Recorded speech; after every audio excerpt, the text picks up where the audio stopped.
안녕하세요. 3월 15일 수요일 미국 주식시장 요약 시작하겠습니다. 결과적으로 먼저 말씀을 드릴게요. 오늘 주식시장은 아주 혼조세였어요. 나스닥을 기준으로 생각하는 건데요. 나스닥은 0.05% 상승으로 마감했고요. 다우는 마이너스 0.87% 마감, S&P는 마이너스 0.7%로 마감했습니다.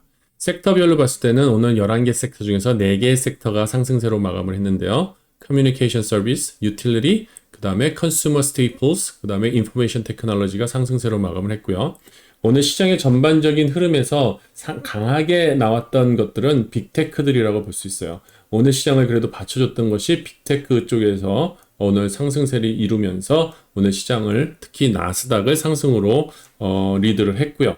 그리고 섹터별로 봤을 땐 유틸리티 같은 경우에는 전 섹터가 거의 상승으로 마감을 했습니다.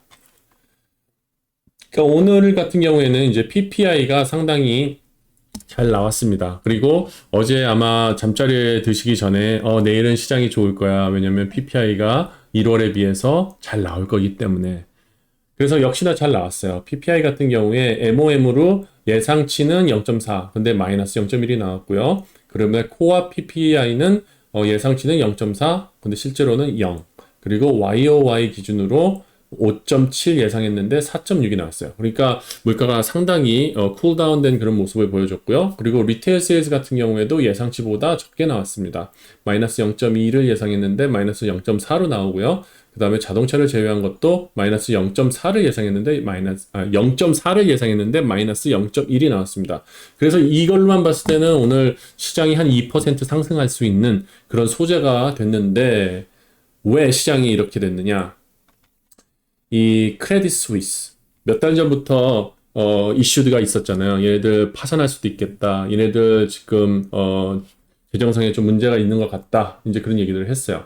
사실 크레딧 스위스 같은 경우에는 마켓캡으로 봤을 때는 뭐 8빌리언 정도 되는 그런 뭐 그렇게 크지 않아요. 상대적으로 리스트를 파이낸셜이나 파이낸셜 뱅크 그룹으로 해서 리스트를 쫙 봤을 때 그렇게 상위에 있는 그런 종목도 아닌데 하지만 시장의 어떤 영향력이라든지 어떤 뭐랄까요 인버브먼 같은 게 상당히 많기 때문에 아마 영향이 있는 것 같습니다. 어쨌거나 크레딧 스위스가 지금 현재로는 사우디 내셔널 뱅크로부터 돈을 받으면서 많이 그 체질 개선을 하고 있었는데 사우디 내셔널 뱅크가 이제 외부 자금이잖아요. 근데 그 규제상 그 외부 자금이 10%를 넘을 수 없다고 합니다. 그래서 더 이상은 이제 사우디 내셔널 뱅크에서 더 이상 크레딧 스위스에게 더 도와줄 수 없다. 이제 그런 언론의 발표가 나는 순간 이제 크레딧 스위스의 우려가 커지면서 20% 정도 하락을 하고요. 이 크레딧 스위스 주가 20% 하락이 전반적인 시장의 어떤 유럽 시장의 하락, 그 다음에 나스닥 선물, 그리고 미국의 다른 S&P, 다우, 러셀 모두 하락을 만드는 그런 모습을 보여줬습니다. 하지만 결과론적으로 봤을 때 일단 크레딧 스위스의 문제도 미국의 실리콘밸리 파이낸셜 그룹을 미국 정부가 해결해 준 것처럼 비슷한 흐름으로 가지 않을까 하는 그런 뉴스 아리클들이 흘러나왔습니다. 그래서 이 블룸버그에서 이 뭐 일촉일각을 다루는 그런 뉴스들을 계속 올렸어요. 분마다 모든 뉴스들이 오는 걸 이렇게 모아서 했는데 결과적으로 말씀을 드리면은 스위스 국립은행이라고 그래야 되나? 중앙은행이라고 그랬나? 하여튼 스위스 내셔널 뱅크에서 필요하다면 유동성을 도와주겠다. 이제 그런 얘기를 했고요. 그 다음에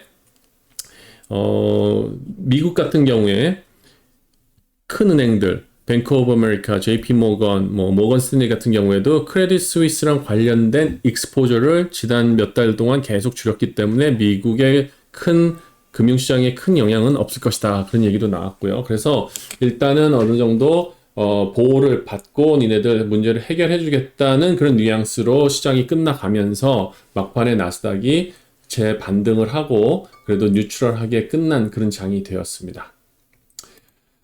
그리고 오늘 크게 이제 나오는 그런 흐름이 크레딧 스위스 덕분일까요?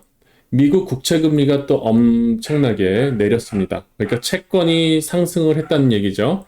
그래서 어쨌거나 저쨌거나 10년물은 어제 다시 올라갔던 것들을 다시 빼놓고 일단 3.46으로 마감을 했고요. 2년물은 3.9로 마감을 했어요. 그래서 지금 장단기 금리차를 보면은 0.4%포인트 정도 나면서 지금 국채 금리의 어떤 그 장단기 금리 역전 때문에 생기는 그런 문제들이 이런 것 때문에 자연히 또 해결이 되지 않나 그런 생각을 하게 됩니다. 어쨌거나 장단기 금리차가 생김으로써 금융시장에 어떤 큰 어려움을 궁극적으로는 주겠죠. 그리고 큰 어려움을 주고 그 장단기 금리차가 역전이 되어 있기 때문에 대출을 해가지고 수익을 얻을 수 없기 때문에 이런 시장의 또 유동성에도 문제가 생길 텐데요. 이런 문제가 장단기 금리차가 재배열이 된다 하면은 아무리 우리가 리세션이 오더라도 또 다른 어떤 회복하는 그런 부분에 있어서 은행의 대출이라든지 그 다음에 은행의 대출로 인한 유동성으로 인해 가지고 시장 경제가 다시 살아나는 그런 모멘텀을 마련하겠죠. 그래서 어쨌거나 이유가 이런 이유가 되던 뭐 다른 이유가 되던 장단기 금리차의 역전이 제대로 다시 돌아오는 그런 모습을 빨리 보여줄 수 있으면은 시장에는 많은 도움이 될 거라고 저는 예상을 합니다.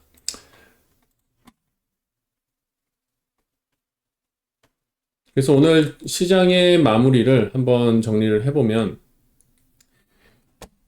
오늘 막판에 이 플로우가 물론 풋 옵션 플로우가 많이 들어갔지만 오늘 막판에 그래도 이 컬옵션 플로우들이 많이 올랐으면서 마무리를 해가지고 전반적인 이 마켓 플로우가 반등을 일으킬 수 있는 그런 모멘텀을 만들어줬습니다.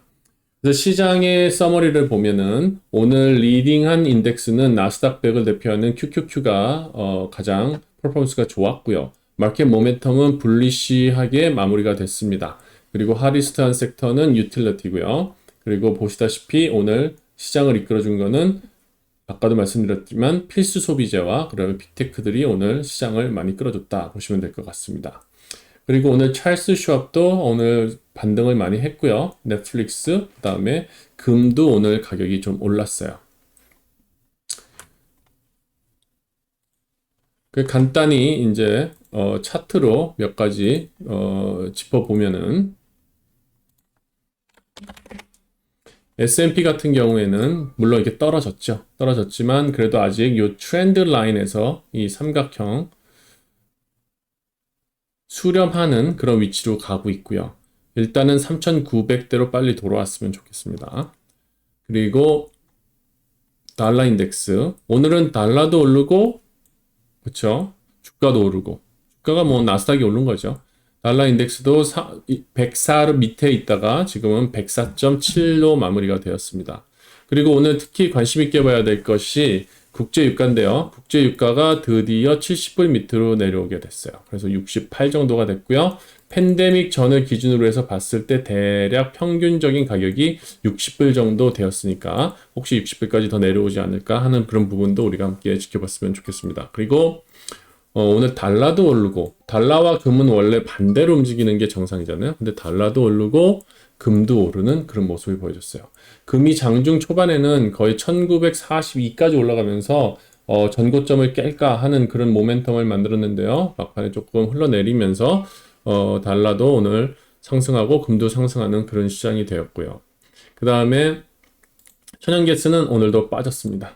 천연가스 같은 경우는 오늘도 차트를 보면은 그렇게 크게 느껴지진 않지만 약간 소폭의 하락을 했어요. 소폭의 하락. 그래서 지난번 조정을 받았던 그 위치까지 한번 왔다가 올라간 게 아닌가 그렇게 봅니다.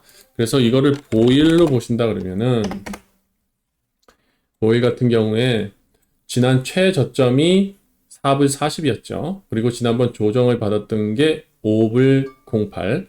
오늘 종가가 거의 비슷한 부분에 와 있기 때문에 만약에 이 부분이 저점이라면은 다시 한번 보일이 상승을 할 수 있는 그런 모멘텀을 받지 않을까 하는 그런 생각도 듭니다. 그리고 빅스 같은 경우에도 오늘 상승을 했어요. 지난번에 이제 20야 25 사이, 25 정도가 되면은 좀 높을 것이다 이렇게 예상을 했는데 지금 25 정도로 마무리가 됐고요. 지금 스파이크가 되고 빠질 줄 알았는데 스파이크가 되고 여기서 횡보를 하는 그런 모습을 보여주기 때문에 지금 아직도 시장의 변동성에 대한 그런 두려움이 아직 드리워지고 있다. 그런 거를 반증을 하는 거죠. 그래서 오늘 Fear and Greed 인덱스를 보시면은 20 아직도 더 피어한 쪽에 있죠. 그래서 조금만 우리가 좀 고통을 조금만 더 기다린다 그러면 좋은 매수 타이밍에서 다시 업사이드를 기대할 수 있는 그런 모멘텀이 되지 않을까 그렇게 기대합니다. 그리고 페드와치에서 보는 이 연준의 금리 인상 예측을 보면은요. 아침에는 사실 안 올린다. 여기에 60%까지 올라왔었어요. 그런데 이게 장 후반으로 가면서 거의 50대 50으로 나눠지면서 올리지 않는다. 그러니까 금리를 동결한다. 아니면은 0.25를 올린다. 이렇게 두 개로 지금 나눠지고 있습니다. 이 모습이 내일 또 거시 경제 지표 나오는 그 Initial Jobless Claim을 보면서 그쵸? 지난번 같은 경우에는 많이 늘어났죠. 그쵸? 많이 늘어나면서 시장에 좋게 환호를 했는데 만약에 요번에도 Initial Jobless Claim이 늘어났다. 예상한 것보다 높다. 그렇게 나왔을 경우에 그러면 정말로 연준이 금리를 올려야 되느냐 그런 부분을 봤을 때 이쪽 부분이 좀 더 올라오지 않을까 그렇게 예상이 됩니다. 오늘 시장에 뭐 강하게 올라온 종목, 대표적인 종목을 몇 가지 본다 하면은 지금 챗 GPT 버전 4가 나왔다고 합니다. 이제 그런 것 때문에 마이크로소프트가 지금 오늘 많이 상승을 했고요. 1.78%, 마이크로소프트가 1.78%면 상당히 높게 상승을 한 모습이죠. 그리고 거의 요번에 리저널 뱅크가 이렇게 빠지면서 밈주식처럼 된 그런 종목 중에 하나가 지금 관심 많이 갖고 있는 WAL이라는 종목 오늘 8% 상승을 했고요. 그리고 메타 플랫폼 같은 경우에도 어제 상승을 이어서 오늘도 1.92% 상승을 하고 있습니다. 또 테슬라 같은 경우에도 보시면은 선방했죠. 170불에서 180불대. 지금 요 파란 밴드 요 부분 183. 요 지점은 넘어가지 있지 못하지만 추세적으로 봤을 때 지금 어느 정도 지지대를 형성하고 있는 그런 모습으로 보이고 있습니다. 보이시죠? 요 지지대, 지지대, 지지대, 지지대. 그래서 테슬라 같은 경우에는 내일 솔직히 지금 상황에서는 테슬라의 직접적인 악재가 없기 때문에 내일 거시경제 지표가 잘 나왔을 때 이제 반등을 할 것이고 반등하게 되면은 대략 195불 정도까지는 우리가 한번 예상해 볼 수 있지 않을까 생각합니다. 그래서 오늘 주요 종목들 그리고 주요 거시경제 내용들 이렇게 살펴봤습니다.